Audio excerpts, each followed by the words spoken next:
Alors, Tesla inaugure son premier superchargeur V4 en France. Quel changement? Ce sera à Riom dans le Puy-de-Dôme, accessible à toutes les voitures électriques. Ce nouveau point de charge représente un tournant stratégique pour le constructeur. Alors, les changements, justement.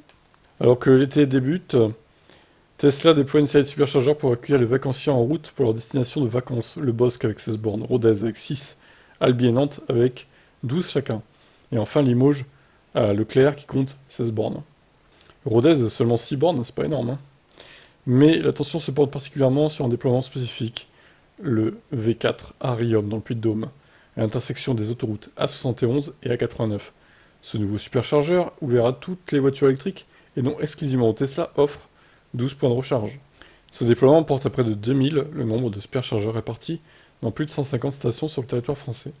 La station de Riom n'est pas encore totalement terminée, l'ombrière photovoltaïque destinée à l'autoconsommation étant encore en construction. À terme, 8 bornes supplémentaires viendront compléter l'installation.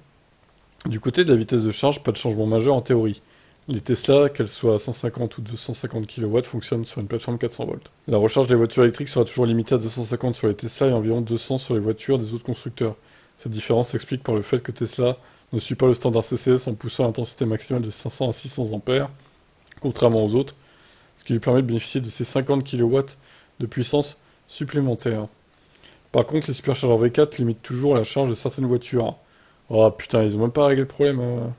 Kia EV6, Kia EV9, Ioniq 6, Ioniq 5 équipés de la plateforme 800 volts.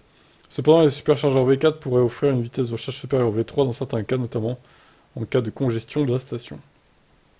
Ces nouvelles bornes intègrent également un décrochage plus grand avec un câble de charge plus long.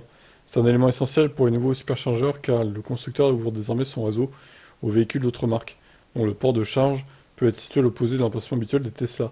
Enfin, le V4 comporte un emplacement de stationnement plus long qui permet de garer une voiture avec une remorque ou un camping-car, ce qui devrait également faciliter l'expérience de recharge pour les Model X ou Cybertruck.